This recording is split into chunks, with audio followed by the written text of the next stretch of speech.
नमस्कार सांग मैंने आपण मानु समस्त मो स्टोरी चैनल स्वागत। चलतु कहानी शुणा मितर मित कहानी भाग 77 पूर्व भाग जदि शुणी ना प्ले लिस्ट को जाई कहानी सब शुणु। कहानी शुणी सारी सब्सक्राइब करिया केबे भूलिबेनी सांग माने। समस्त पाई मटन आसीथिला। अर्पिता आइंस खाएनी बोली ता पाई मशरूम किणी आनिथिले सोमेश। इलिशी माछ आयसा को देबा पाई अर्पिता मकरा को मना करी देई थाए। गर्भवती महिला इलिशी खाइबा भल नुहे। सबुकिछि आयोजन होई सारिया परे अर्पिता बेबी कहला जा भल ड्रेस पिंधि मुह टिके क्रीम पाउडर लगा। बेबी मुह फुलाई कहला कौन पाई मामा मोर से ब्रिजेश को बाहा हेबार नहीं। अर्पिता किछि कही आसुथुला। आयसा बेबी हाथ धरी कहला अरे बेबी एठी बाहाघर कथा कौन पाई उठुछि जे किंतु आम भद्रामी दृष्टि घर को कुणिया आसिले टिके फ्रेश हो जिबा उचित ना नहीं। आस मु तुम मुंड कुंडाई देउछि। बेबी कहला नाई भाउज थाउ। बेबी निज रूम को जाई मुह धोई फ्रेश हो गला। मन को मन मिरर देखी कहला टोका 2 वर्ष उपरे हेई गलानी जे पछरे पड़िछि तो पड़िछि ताकू जेमिति आउ केही मिलु नाहंती। आजी आसिले देबी पाने। बेबी गुणुगुणी होउछि। बाहरे पार्टी सुभिला। बेबी बाहर को आसी देखिला ब्रिजेश सोमेश अर्पिता एवं निमिना और सुरबाबू को मुंडिया मारुछंती।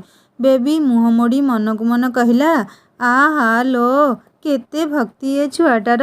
पूरा मने मने भाबुछि ससुर घरर सुना मुंडा ज्वाई खंडे तो। ब्रिजेश आयसा को कोड़े नहीं। आयसा हाथ को मिठा पैकेट बढ़ई बेबी मुह को चाहिबा क्षणी बेबी मुह बुलेई देला। ब्रिजेश अल्प टिके हसी देले। बेबी मन को मन गपिला अरे बाप रे मु भाबुथुली पिलाटा बदली जाइछंती किंतु ये तो पक्का मौना मुहाटे। थोप पकाई माछ धरियो बोली शांत शिष्ट रूप देखे हेउथिले। सोमेश एवं अर्पिता ब्रिजेश को बड़ स्नेह श्रद्धार सह बसाई थंडा देई हॉस्पिटल विषय किछि पचारि बुझिया परे समस्ते खाइबा पई बसिले।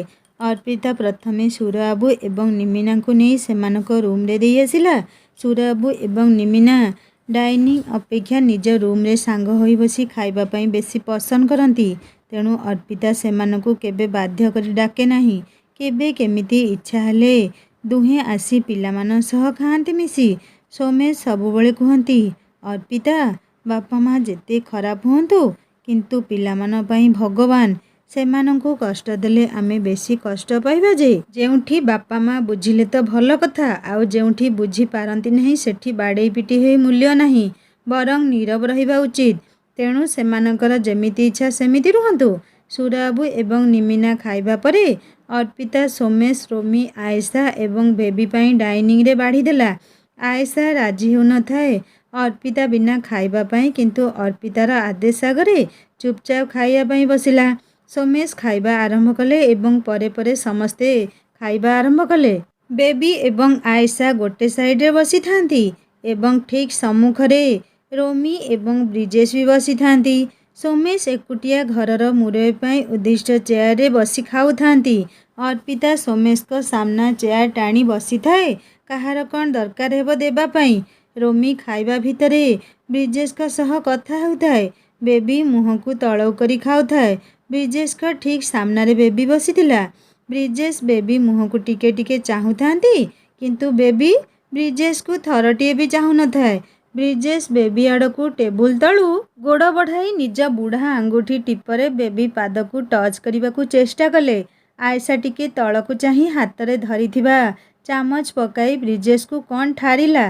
चामच पड़िबा देखी रोमी कहला आयसा तू रह मु उठाई देउची। आयसा कहला प्लीज तुमे तरकारी बढ़ई दियो ना बाबा को तरकारी देबी। ब्रिजेश किछि अनुमान करी जेतेबेले चामच उठाया पई तल को चाहिए देखिले से भूले बेबी बदले आयसा गोड़े गोड़ मारुछंती। ब्रिजेश चामच उठाई आयसा आड़ को चाही ठारे सरी कहले। आयसा मुरुकी मुरुकी हसी देला एवं ब्रिजेश को ठारिला आम चंडी छेची देबे दे तुमको। ब्रिजेश आयसा को चाही हसी दे चुपचाप खाइबा को लागिले। किछि मिनिट होइनी बेबी आड़ को गोड़ बढ़ाइले। बेबी पादरे जेतेबेले ब्रिजेश का पाद टच हैला बेबी तल को चाही देखिला ब्रिजेश का पाद बाजुची। बेबी ता गोड़ दूरेई नहीं विष्णु कहला। ब्रिजेश किंतु जानी जानी जेतेबेले पुणी पाद बढ़ेले बेबी रागी जाई ता गोड़र नखरे ବ୍ରିଜେଶଙ୍କ ପାଦକୁ ଦାବି ଦେଲା। ବ୍ରିଜେଶଙ୍କ ପାଟିରୁ ବାହାରିଗଲା ଆଃ। ରୋମି ପଚାରିଲା କ'ଣ ହେଲା? ସୋମେଶ ଏବଂ ଅର୍ପିତା ବି ପଚାରିଲେ କ'ଣ ହେଲା ବାବା? ବେବି ନିଜ ଗୋଡ଼ ଦୂରେଇ ନେଲା। ବ୍ରିଜେଶ ବି ନିଜ ଗୋଡ଼ ନିଜ ଆଡ଼କୁ ଆଣି କହିଲେ ନାଇଁ ନାଇଁ କିଛି ହୋଇନି, କ'ଣ ଗୋଟେ କାମୁଡ଼ି ଦେଲା ବୋଧେ। ଅର୍ପିତା ଟେବୁଲ ତଳକୁ ନଇଁ ଯାଇ କହିଲା ନାଇଁ କିଛି ନାହିଁ ତ। ଆୟେଶା ମନେ ମନେ ହସୁଥାଏ ଏବଂ ବ୍ରିଜେଶକୁ ଠାରିଲା ଠିକ୍ ହେଇଛି। ବ୍ରିଜେଶ କହିଲା ନାଇଁ ଆଜ୍ଞା ସେମିତି କିଛି ନାହିଁ, ଆପଣମାନେ ଖାଆନ୍ତୁ। ସମସ୍ତେ ଖାଇବା ପରେ ଅର୍ପିତା ଏବଂ ମକରା ଖାଇ ବସିଲେ। ଏହାପରେ ସୋମେଶ କହିଲେ ଆସ ସମସ୍ତେ ବସି କଥା ହେବା। ବେବି ହାତ ମୁହଁ ଧୋଇ ନିଜ ରୁମ୍କୁ ଯାଉଥିବା ଦେଖି ସୋମେଶ କହିଲେ ବେବି ଆସେ ବସ ମୋ ପାଖରେ। ବ୍ରିଜେଶଙ୍କ ସହ କଥା ହେଉ ହେଉ ସୋମେଶ କହିଲେ ବ୍ରିଜେଶ ଗୋଟେ ଛୋଟ କଥା କହିବି। ବ୍ରିଜେଶ କହିଲେ ଆଜ୍ଞା କୁହନ୍ତୁ। ସୋମେଶ କହିଲେ ବ୍ରିଜେଶ ବେବି ମୋର ଗୋଟେ ବୋଲି ଝିଅ, ତେଣୁ ଆଜି ଯାଏଁ ସବୁବେଳେ ମୁଁ ତା ଖୁସିକୁ ପ୍ରାଧାନ୍ୟ ଦେଇ ଆସିଛି। ତୁମେ ବି ମୋ ପୁଅ ଭଳି। କିନ୍ତୁ ବ୍ରିଜେଶ ମୋତେ କହିବା ପାଇଁ ଖରାପ ଲାଗୁଛି ଯେ ବେବି ଏବେ ବିବାହ କରିବାକୁ ରାଜି ନୁହେଁ। ମମି ଡାଡି ପ୍ରସ୍ତାବ ନେଇ ଆସିଥିଲେ କିନ୍ତୁ ମୋତେ ତାଙ୍କୁ ମନା କରିବାକୁ ଖରାପ ଲାଗୁଛି। ପ୍ଲିଜ୍ ପୁଅ ବୁଝିବା ପାଇଁ ଚେଷ୍ଟା କର। ବେବିକୁ କଷ୍ଟ ଦେଇ ମୁଁ ବାହାଘର କରିବାକୁ ଚାହୁଁନି, ନଚେତ୍ ତୁମ ଭଳି ଜ୍ୱାଇଁ ତ ଭାଗ୍ୟରେ ଥିଲେ ମିଳନ୍ତି। ବ୍ରିଜେଶ ସବୁ ଶୁଣି ବେବି ମୁହଁକୁ ଚାହିଁଲେ ଏବଂ ହସି ଦେଇ କହିଲେ ଆଜ୍ଞା ବାବା ଯାହା ଆପଣଙ୍କ ଇଚ୍ଛା। ଅର୍ପିତା ଥାଇ କହିଲା ବ୍ରିଜେଶ ତୁମେ ଆଉ ଅପେକ୍ଷା ନ କରି ଭଲ ଝିଅ ଦେଖି ବିବାହ କରିନିଅ। ବାବା ମାଙ୍କର ତୁମ ବାହାଘରକୁ ନେଇ କେତେ ଆଶା ଅଛି। ବ୍ରିଜେଶ କହିଲେ ଆଜ୍ଞା ମାମା ନିଶ୍ଚୟ। ରୋମି କହିଲା ବାବା ତୁମେ ଟିକେ ରେଷ୍ଟ କର, ମୁଁ ବ୍ରିଜେଶ ଭାଇଙ୍କୁ ନେଇ ଉପର ରୁମ୍କୁ ଯାଉଛି। ସୋମେଶ କହିଲେ ହଉ ଯା।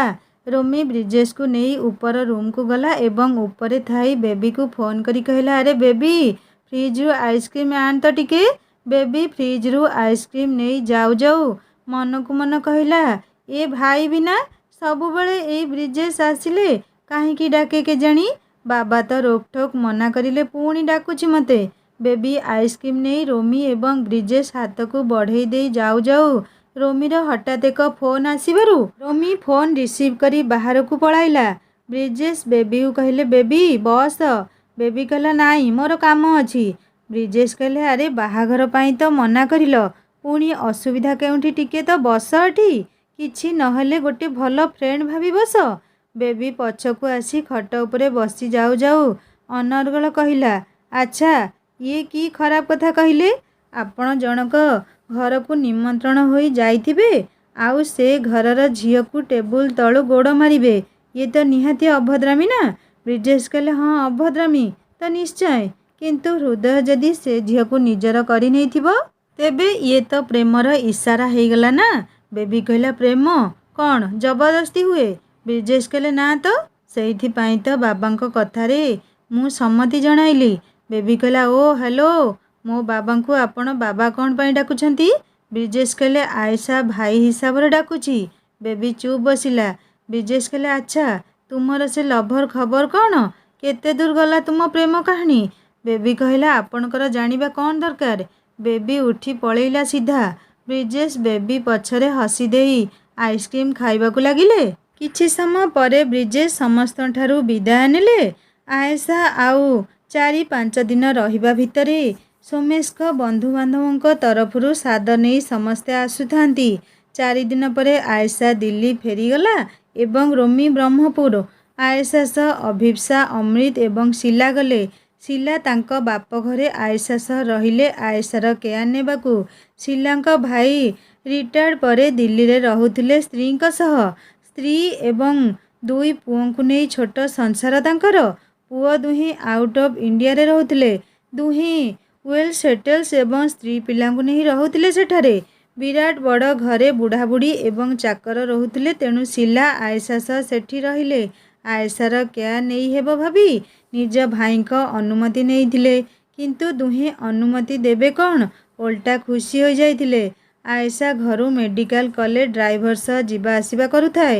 ସୋମେଶ, ଅର୍ପିତା, ରୋମି, ଲିପ୍ସା ସହ ଅମୃତ ଏବଂ ଅଭିପ୍ସା ପ୍ରତିଦିନ ଫୋନ୍ କରି ବୁଝୁଥିଲେ ଆୟେଶା ସ୍ୱାସ୍ଥ୍ୟାବସ୍ଥା। ସମସ୍ତେ ଖୁସିର ସହ ଅପେକ୍ଷା କରିଥିଲେ ନୂଆ କୁଣିଆର ଆସିବା ଦିନକୁ। ରୋମି ତ ଖାଲି ଛଟପଟ ହେଉଥାଏ ଆୟେଶାର ଏମିତି ସମୟରେ ତା'ଠାରୁ ଦୂରେଇ ରହି। ସମୟ ଆଗକୁ ବଢ଼ି ଯାଉଥିଲା ଦ୍ରୁତ ଗତିରେ। ଏଇ ସମୟ ସବୁ ରୋମି ପାଇଁ ଖୁବ୍ ଯନ୍ତ୍ରଣାଦାୟକ ଥିଲା ଏବଂ ଆୟେଶା ପାଇଁ ନୂଆ ନୂଆ ଅନୁଭୂତିପୂର୍ଣ୍ଣ। ମା ହେବାର ପ୍ରତିଟି ସୁଖଦ ମୁହୂର୍ତ୍ତ ଗୁଡ଼ିକୁ ଆୟଶା ନିଜ ମେମୋରିରେ ସାଇତି ରଖୁଥାଏ। ସମୟ ଗତିରେ ସୋମେଶଙ୍କର ୟୁରୋପ ଟୁର୍ ଆଉ ମାତ୍ର 2 ଦିନ ଥାଏ। ସୋମେଶ ଏବଂ ଅର୍ପିତା ସେଥିପାଇଁ 2ଟି ବଡ଼ ଲଗେଜ ପ୍ୟାକ୍ କରୁଥାନ୍ତି। ଅର୍ପିତା ଏକ ଲମ୍ବା ଲିଷ୍ଟ ବନେଇ ଦେଇଥିଲା। ସୋମେଶ କହୁଥିଲା, ଅର୍ପିତା 15 ଦିନ ପାଇଁ ଯାଉଛି ସିନା, ମନ ଗୁଡ଼ି ପାଖରେ। ସମୟ ପାଖେଇ ଆସିଲାଣି, କେତେବେଳେ କ'ଣ ହେବ ଡର ଲାଗୁଛି ଯେ। ଅର୍ପିତା ସୋମେଶଙ୍କ କାନ୍ଧରେ ହାତ ପକେଇ କହିଲା, ଆରାମରେ ଯାଅ, କିଛି ଅସୁବିଧା ହେବନି। ସାଇବାବାଙ୍କ କୃପାରୁ ସବୁ କିଛି ଠିକ୍ ଠାକ୍ ହେବ। ମୁଁ ଅଛି, ବ୍ୟସ୍ତ ହୁଅନି। ଯଦି ଗୁଡ଼ିର ଲେବର ପେନ୍ ହେବ, ମୁଁ ଚାନ୍ଦକୁ ନେଇ ଦିଲ୍ଲୀ ଯିବି ବାହାରିକି। ସୋମେଶ ଅର୍ପିତାକୁ କୋଳେଇ ନେଇ କହିଲେ, ଥ୍ୟାଙ୍କ ୟୁ ଅର୍ପିତା, ମୋର ତୁମ ଉପରେ ଏତିକି ଭରସା ତ ଅଛି। ଦୁହେଁ କଥା ହେଉଛନ୍ତି, ହଠାତ୍ ମକରା ଆସି କହିଲା, ବାବୁ, ଆପଣଙ୍କର କିଏ ସାଙ୍ଗ ଆସିଛନ୍ତି, ଆପଣଙ୍କୁ ଖୋଜୁଛନ୍ତି। ସୋମେଶ ଉଠିଗଲେ ଏବଂ ପଚାରିଲେ, କୋଉ ସାଙ୍ଗରେ? ହଉ ତୁ ଚାଲେ, ମୁଁ ଯାଉଛି। ସୋମେଶ ଆଶ୍ଚର୍ଯ୍ୟର ସହ ଅର୍ପିତାକୁ ଚାହିଁ କହିଲେ, କିଏ ହୋଇଥିବ? ଆରେ ଶୁଭ ଏବଂ ଶୀତାଂଶୁ ନୁହେଁ ତ? ଓ ମାଇ ଗଡ୍। ସୋମେଶ ଦୌଡ଼ିଲେ ବାହାରକୁ। ସୋମେଶଙ୍କ ପଛେ ପଛେ ଅର୍ପିତା ବି। ସୋମେଶ ବାହାରକୁ ଯାଇ ଦେଖିଲେ ଛିଡ଼ା ହୋଇଛନ୍ତି ଶୁଭ ଏବଂ ଶୀତାଂଶୁ। ସୋମେଶ ଖୁସି ହୋଇ ଶୀତାଂଶୁ ଏବଂ ଶୁଭକୁ କୁଣ୍ଢେଇ ପକେଇ କହିଲେ, ଓ ମାଇ ଗଡ୍, ବିଲିଭ୍ ହେଉନି। ଆସ ଆସ, ତୁମେ ଦୁହେଁ ଆଉ ଫୋନ୍ ଫାନ୍ କଲନି ନା? ଏମିତି ହଠାତ୍ ଆସିଗଲ। ସୋମେଶ ଏକଦମ କଲେଜ ପିଲା ଭଳି ଖୁସି ହେଉଥାନ୍ତି। ଶୁଭ କହିଲା, ଉଠ ବେ ଗାଲୁଆ, ତୁ ବି କୋଉ ଆଉ ଫୋନ୍ କଲୁ ଯେ? ମୁଁ ଭାବିଲି ସିଧା ଯାଇ ପହଞ୍ଚି ସରପ୍ରାଇଜ୍ ଦେବି। ସୋମେଶ ଶୁଭକୁ କୋଳେଇ ନେଇ କହିଲେ, ଓ ସରିରେ ଶୁଭ, ମୁଁ ଏଇ କାମ ଭିତରେ ରହି ତୋ ପାଖକୁ ଫୋନ୍ କରିବାକୁ ଭୁଲି ଯାଇଥିଲି। ଶୁଭ କହିଲା, ହୁଁ, କାମ ନା ଚୋପା ବେ, ତୋର ଆଉ ପୂର୍ବ ଭଳି ଭଲ ପାଇବା ନାହିଁ, ସେଇଟା କହ। ସୋମେଶ ହସି ଦେଇ ଶୁଭ ମୁଣ୍ଡରେ ହାତ ଥୋଇ କହିଲେ, ନାଇଁ ରେ ପାଗଳି, ତୁମ ଦୁହିଁଙ୍କୁ ତ ମୁଁ ମରିବା ପରେ ବି ଭୁଲିବିନି। ଶୀତାଂଶୁକୁ ଚାହିଁ ସୋମେଶ କହିଲେ, ଆଉ ବୈଜ୍ଞାନିକ ବାବୁ, ଆପଣ ପୁରା ହ୍ୟାଣ୍ଡସମ୍ ଲୁକ୍ ଦେଉଛନ୍ତି। ଆଉ କ'ଣ ଏକ୍ସପେରିମେଣ୍ଟ କରି ଖାଉଛ, ଆମ ଆଡ଼େ ଟିକେ ଦିଅନ୍ତନି? ଶୀତାଂଶୁ ହସି ଦେଇ କହିଲେ, ସବୁ ଲୁକ୍ ତ ସୋମେଶ ମିଶ୍ର ଆଗରେ ଫିକାରେ। ଆମ college one and only hero ଆଜି ବି ହିରୋ ଭଳି ଦେଖାଯାଉଛି। ଅର୍ପିତା ଦୁହିଁଙ୍କୁ ପ୍ରଣାମ କରି ସୋମେଶକୁ କହିଲା, ଏମିତି ବାଟରେ ଛିଡ଼ା ହୋଇ ଗପିବ ନା ଘରକୁ ଡାକିବ? ସୋମେଶ କହିଲା, ଆରେ ହଁ ହଁ, ଶୁଭ ଆସେ, ଘର ଭିତରକୁ ଆସେ। ସୋମେଶ ଶୀତାଂଶୁଙ୍କ ହାତ ଧରି କହିଲେ, ଆସେ ରେ, କେତେ ବର୍ଷ ପରେ ଆସୁଛୁ, କେତେ ଖୋଜୁଥିଲି ତୁମ ଦୁହିଁଙ୍କୁ। ଶୁଭ ଏବଂ ଶୀତାଂଶୁ ଘର ଭିତରକୁ ଆସୁ ଆସୁ ସୋମେଶ ମକରାକୁ ପ୍ରଥମେ ଥଣ୍ଡା ଆଣି କିଛି ଭଲ ଜଳଖିଆ କରିବାକୁ ବରାଦ ଦେଇ ଶୁଭକୁ କହିଲେ, ଏ ମୋଟି, ଆମ ବୈଜ୍ଞାନିକ ବାବୁ କ'ଣ ତାଙ୍କ ମେଡ଼ିସିନ୍ରୁ ତୋତେ କିଛି ଦେଉନାହାନ୍ତି କି?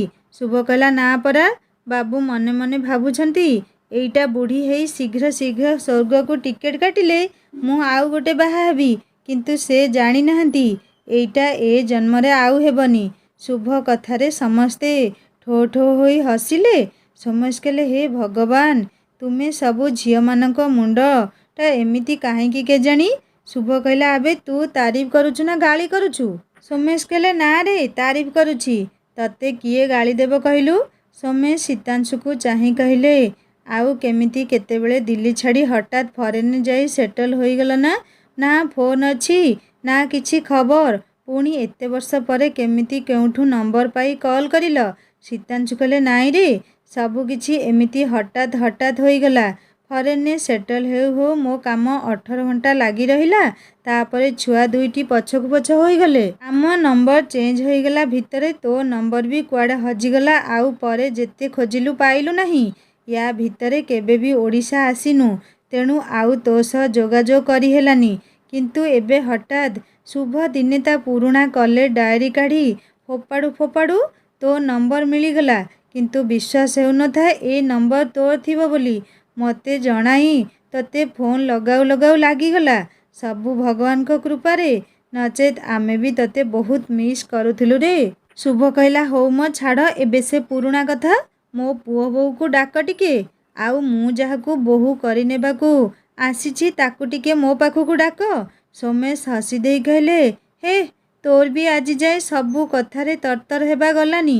ଭାଇ କହୁଛି, ପୁଣି ଭାଇର ଝିଅକୁ ବୋହୂ କରିବ, ଏଗୁଡ଼ା କି କଥା କହିଲୁ? ଶୀତାଂଶୁ କହିଲେ, ସୋମେଶ, ପୁଅ ନାହିଁ କି? ସୋମେଶ ମକରା ଆଣିଥିବା ଥଣ୍ଡା ଗ୍ଲାସ୍ ଦୁଇଟି ଦୁହିଁଙ୍କୁ ବଢ଼େଇ ଦେଉ ଦେଉ କହିଲେ, पुओ न्यूरोलोजी रे पीजी करुछि ब्रह्मपुर मेडिकल कॉलेज रे। आउ मो बोहू दिल्ली एम्स रे मेडिसिन ने पीजी करुछि। सीतांशु कहले wow what a luck you have. पुओ बोहू दुई जण डॉक्टर। आउ झियो कौन करुछि? सोमेश मकराउ कहले जा बेबी को डाकी देबू। यापर सोमेश कहले झियो कंप्यूटर साइंस पढ़ुछि। शुभ कहला बा तोर तो भल आ चिंता कौन मते कह बाहाघर केबे हेब। बेबी आसी मुंडिया मारी छिड़ा हवा भितरे सोमेश कहले बेबी जा रूम रे था मु डाकिबी।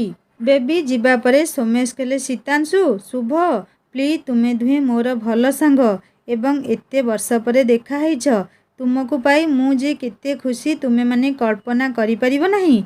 किंतु बेबी मो जीवन मु ताकू एते दूर देई बंची परिबिनी। प्लीज किछि माइंड करनी। मु भी केमिति कहिबी जानी पारुनी। मोर एतिकी इच्छा बेबी को एई जाजपुर कटक किंबा भुवनेश्वर बाहा देबी। ता छड़ा बेबी एबे 2 वर्ष मैरेज करने को चाहूनी। मैरेज ना सुनले खाली कांदुछि। शुभ टिके मुह सुखाई कहला मु केते आशा नहीं दौड़ी आसीथिली। शुभ मुह सुखाइबा देखी सोमेश को भी टिके खराब लागिला। सोमेश निजको बंधुद्रोही अनुभव करुथिले भी पिलामान पई से दोष मुंडिया पई भी प्रस्तुत थिले। किंतु कौन आउ करिबे उपाय शून्य थिले। मिछ आश्वासना देबा सपक्षरे नथिले तेणु सत कहिबाकू बाध्य हेले। सोमेश का कथा सुनी सीतांशु परिस्थिति को देखी कहले अरे शुभ सोमेश ठीक कहूछि रे। तू सोमेश को भाई भाभी राखी पिंधाइथिलु ना। से दृष्टि सोमेशर पुओ झियो आम पुओ संपर्क रे पिउसी पुओ मामू झियो हेबे ना। आम घरे कौन एमिति भाई भौणी रे विवाह हुए। शुभ मुह सुखेई कहला जानिछि किंतु काहेकि केजाणी मन बुझुनी। मन कहूछि एई सोमेश आम संपर्क आहुरी मजबूत डोरे बांधी हो जाऊ। शुभर सुखिला मुह देखी सोमेश शुभर हाथ धरी नहीं कहले तो भल पाइबा मु बुझुछि रे शुभ एवं कथा भी देउछि पुओ बाहाघर पाई झियो मु निजे खोजिबी। आउ कथा भी देउछि एथर तुमे दुहे मते मने पकाओ कि न पकाओ मु सप्ताह को थरे निश्चय कॉल करिबी। तुम दुहिंक सह मोर संपर्क रे आउ अवहेला हेबो नाही। किंतु प्लीज तू आम घर को आसी एमिति मन दुखरे जानी। शुभ हसी दे कहला नाई रे भाई तो ऊपर कौन मु रागी पारिबी। हो छाड़ एथर किंतु आउ ठकिबू नाही हमकू जेमिति हेले संपर्क रखिबू। सोमेश हसी दे उठी जाई शुभ को कोले नहीं कहले तो भली भल संपर्क को जदि मु अणदेखा करिबी तेबे मो ठारू बड़ दुर्भाग्यवान लोक आउ केही हेबेनी। सोमेश शुभ एवं सीतांशुक पई जलखिया व्यवस्था करी दुही को सांगर नहीं अर्पिता स्कूल सह कंपानी एवं अभिप्सार हॉस्पिटल बुलाई दुही को खुशी रे विदा करी घर को फेरी टिके आश्वस्त हेले जे शुभ पुओ मैटर सॉल्व होला बोली। सोमेश फरेन जीवा पूर्व दिन अर्पिता एवं सोमेश जाइथिले किछि आवश्यक सामग्री मार्केटिंग करियाकू। रोमी सोमेश को एयरपोर्ट रे ड्रॉप करियो बोली सकाळु आसी थाए। Baby college जाइथिला। रोमी ऊपर घरे बसी आयशा सह वीडियो कॉलिंग करी कथा हेई हेई बेबी रूम रे आसी बसी पड़िला निमिना पाखरे। निमिना को वीडियो कॉल आयशा सह कथा कराई सारी कहला जीबू दिल्ली। निमिना कहले किए मते दिल्ली ने बोलो बापा दिल्ली किए मु किए।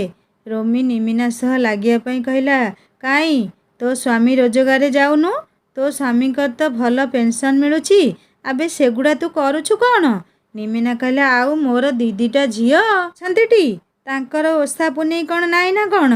रोमी निमिना को चिड़िया पई कहला ए सानमा कहलु तो बो तोते कौन खाइकी जन्म करिथिला तूटा एते कपटिया केमिति के जानी। निमिना रोमी आड़ को रागिकी चाही कहला हा मु काहींकी कपटिया हेबी बा। रोमी कहला तू से सुंदरा झुअटी तो बापा तोते सगड़े बसेई बुलेई निएटी तू मो जेज को बाहा हेलु बोली कारे बसिलु ना नहेले कोउठी जाई गोबर पारी थांतु जे।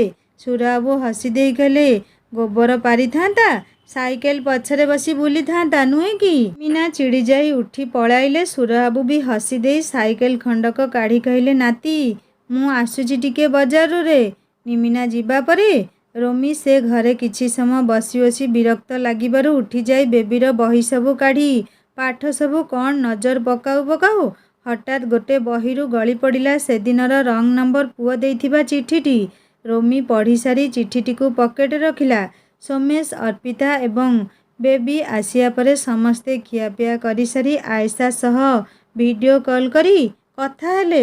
ଏହାପରେ ରୋମି ଉପର ରୁମ୍କୁ ଯାଇ ବେବିକୁ ଫୋନ୍ କରି କହିଲା, ବେବି ଫ୍ରିଜ୍ରୁ ଗୋଲାପଜାମୁନ ଗୋଟେ ନେଇକି ଆସିଲୁ। ବେବି ମିଠା ନେଇ ରୋମି ରୁମ୍କୁ ଯାଇ ରୋମି ହାତକୁ ବଢ଼ାଇ ଦେଉ ଦେଉ ରୋମି ପକେଟରୁ ଚିଠି କାଢ଼ି ପଚାରିଲା, ବେବି ଇଏ କ'ଣ? ପ୍ରଥମେ ବେବି କିଛି ବୁଝି ନ ପାରି ଆଶ୍ଚର୍ଯ୍ୟ ହେଲା। କିନ୍ତୁ ରୋମି ଯେତେବେଳେ ପଚାରିଲା, କିଏ ଏଇ ପୁଅ, କିଏ ଏଇ ରଙ୍ଗ ନମ୍ବର, ବେବି ରୋମିର ପ୍ରଶ୍ନ ବାଣରେ ଭୟଭୀତ ହୋଇ ଚୁପଚାପ ଛିଡ଼ା ହେଲା। ରୋମି ଟିକେ ଗମ୍ଭୀର ହୋଇ ପଚାରିଲା, ବେବି କ'ଣ ଚାଲିଛି ଏସବୁ? ପାଠ ପଢ଼ୁଛୁ ନା ଏଇ ସବୁ ତାମସା କରୁଛୁ? କେତେ ବିଶ୍ୱାସ ତୋ ଉପରେ ବାବା ମାମାଙ୍କର, ତୁ ଶେଷରେ ଏଇଆ କଲୁ ରେ? ଏଇଥିପାଇଁ ବ୍ରିଜେଶ ଭାଇ ଭଳି ପିଲାଙ୍କୁ ପ୍ରତ୍ୟାଖ୍ୟାନ କଲୁ? ରଙ୍ଗ ନମ୍ବର କିଏ? ବେବି ରୋମିର ଗୋଡ଼ ଧରି ନେଇ କହିଲା, ପ୍ଲିଜ୍ ଭାଇ, ମୋର ଭୁଲ ହୋଇଯାଇଛି, ମୋତେ କ୍ଷମା କରିଦେ। ପ୍ଲିଜ୍ ବାବା ମାମାଙ୍କୁ କିଛି କହନା। ମୁଁ ପ୍ରମିସ୍ କରୁଛି ତୁମେମାନେ ଯେଉଁଠି କହିବ ସେଇଠି ମ୍ୟାରେଜ୍ କରିବି। କିନ୍ତୁ ପ୍ଲିଜ୍ ଏ କଥା ଏଇଠି କ୍ଲୋଜ୍ କରିଦେ ଭାଇ। ରୋମି କହିଲା, ବ୍ରିଜେଶ ଭାଇଙ୍କୁ ବିବାହ କରିବାକୁ ରାଜି ତ? ବେବି ମୁଣ୍ଡ ନୁଆଁଇ କହିଲା, ହଁ। ରୋମି କହିଲା, ହଉ ଯା ତୋ ରୁମ୍କୁ। ତା ପରଦିନ ଦିନ 3ଟାରେ ସୋମେଶ ବାହାରିଲେ ଏୟାରପୋର୍ଟ। ଇଣ୍ଟରନ୍ୟାସନାଲ ଫ୍ଲାଇଟ୍ ଥାଏ ସନ୍ଧ୍ୟା 7ଟାରେ। ତା ପୂର୍ବରୁ ବୋର୍ଡିଂ, ଚେକିଂ, ଇମିଗ୍ରେସନ୍ ଆଦି କରାଇ ନେବାକୁ ପଡ଼ିବ। ତେଣୁ ରୋମି ନିଜେ ଗାଡ଼ି ବାହାର କଲା ସୋମେଶକୁ ନେଇ ଛାଡ଼ିବା ପାଇଁ। ସାଙ୍ଗରେ ବେବି ବି ଯାଇଥିଲା। ଅର୍ପିତା ଯିବା ପାଇଁ ବାହାରିଥାଏ, କିନ୍ତୁ ରୋମି ମନା କରି କହିଲା, ନାଇଁ ମାମା, ମୁଁ ଫେରିବା ବାଟରେ ଗୋଟେ ସାଙ୍ଗ ପାଖକୁ ଯିବି ତ। ରୋମି ଏବଂ ବେବି ଏୟାରପୋର୍ଟରେ ପହଞ୍ଚିଲା ବେଳକୁ ସେଠି ଆଗରୁ ଅମୃତ, ଅଭିପ୍ସା ଏବଂ ଲିପ୍ସା ଓ ଲିପ୍ସାର ସ୍ୱାମୀ ଛିଡ଼ା ହୋଇଥାନ୍ତି। ସୋମେଶ ସମସ୍ତଙ୍କୁ ଦେଖି ଖୁସି ହୋଇଗଲେ।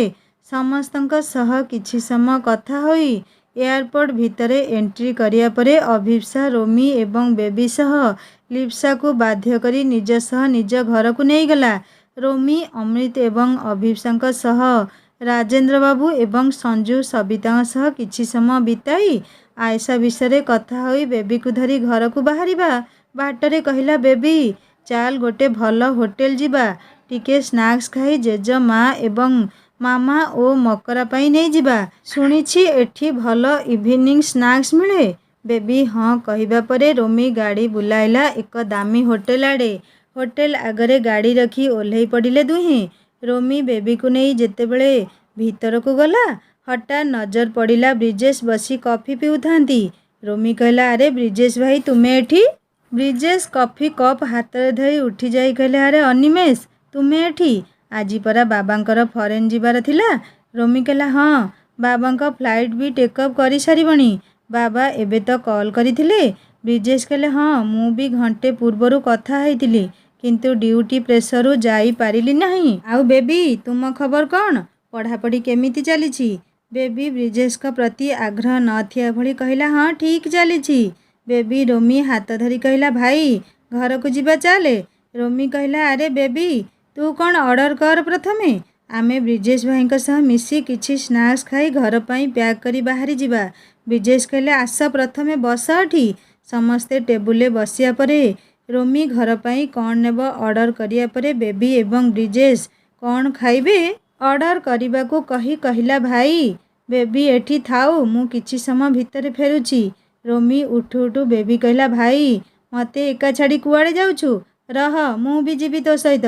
ରୋମି କହିଲା, ଆରେ ବସ, ମୁଁ ଏଇ ଯିବି ଆଉ ଏଇ ସାଙ୍ଗେ ସାଙ୍ଗେ ଆସିବି। ଏଇ ପାଖରେ ବାପି ରହୁଛି, ଟିକେ ଦେଖା କରି ଆସୁଛି। ତୁ ବସ, ବ୍ରିଜେଶ ଭାଇ ତ ଅଛନ୍ତି।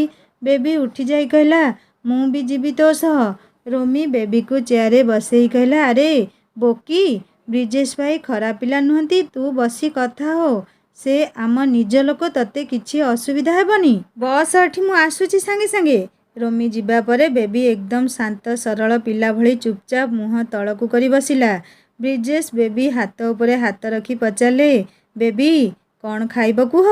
ବେବି ବ୍ରିଜେଶଙ୍କ ହାତରୁ ନିଜ ହାତ ଦୂରେଇ ନେଇ କହିଲା, ପ୍ଲିଜ୍ ମୋତେ ଏମିତି ବ୍ୟବହାର କରନ୍ତୁ ନାହିଁ। ବ୍ରିଜେଶ ତତ୍କ୍ଷଣାତ୍ କହିଲେ, ଓକେ ସରି, ଏବେ କୁହ କ'ଣ ଖାଇବ? ବେବି କହିଲା, ଦୋସା। ବ୍ରିଜେଶ ୱେଟରକୁ ଡାକି କହିଲେ, 2ଟା ସ୍ୟାଣ୍ଡୱିଚ୍ ଏବଂ ଗୋଟେ ମସଲା ଦୋସା ଏବଂ 2ଟି ଭେଜ୍ କଟଲେଟ୍ ଦିଅ। ୱେଟର ଯିବା ପରେ ବ୍ରିଜେଶ କହିଲେ, ବେବି ତୁମ ଲଭର ଖବର କ'ଣ? ବେବି କହିଲା, ଆପଣ କ'ଣ ମୋତେ ସତରେ ମ୍ୟାରେଜ୍ କରିବା ପାଇଁ ଚାହାନ୍ତି? ବ୍ରିଜେଶ କହିଲେ, କ'ଣ ପାଇଁ ଏମିତି ପ୍ରଶ୍ନ? ବେବି କହିଲା, ଆପଣ କେମିତି ପୁଅ ଜାଣିଛନ୍ତି? मोर जड़े लभर अच्छी तथापि बाहाघर प्रस्ताव देले आपण। ब्रिजेश हसी दे कहले कारण मु तुमको भल पाए। बेबी कहला मु किंतु आपण को भल पाएनी। ब्रिजेश कहले हाँ जानी। बेबी मन को मन कहला चोपा जानिछ। बेबी कहला मो भाई मो सह कंडीशन करिछि मु आपण को विवाह करिया पई राजी हे जिबी किंतु आपण जानिबा दरकार आपणक सह मोर पड़िबो नाही। ब्रिजेश कहले कौन पाई कौन नागनाड़ी ना शत्रु षडाष्टक।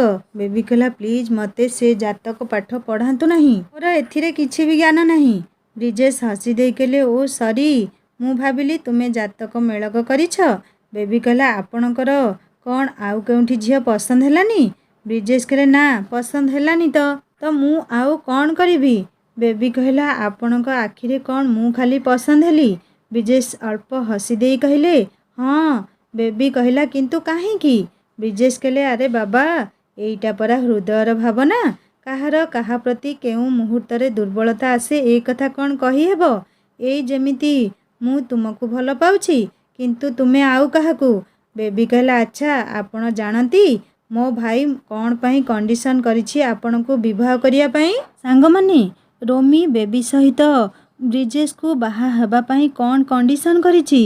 सतरे सांगमाने राण खाउछि आपण को नेक्स्ट पार्ट रे बेबी रो रंग नंबर पुओ किए जणई देबी। आउ हाँ सांगमाने कहानी केमिति लागला मते निश्चय कमेंट करी जणेबे। आउ जदि भल लागि थाए ना सब्सक्राइब करी बेल आइकन दबाई दे ए सान भौणी टिकु टिके सपोर्ट करंतु ना।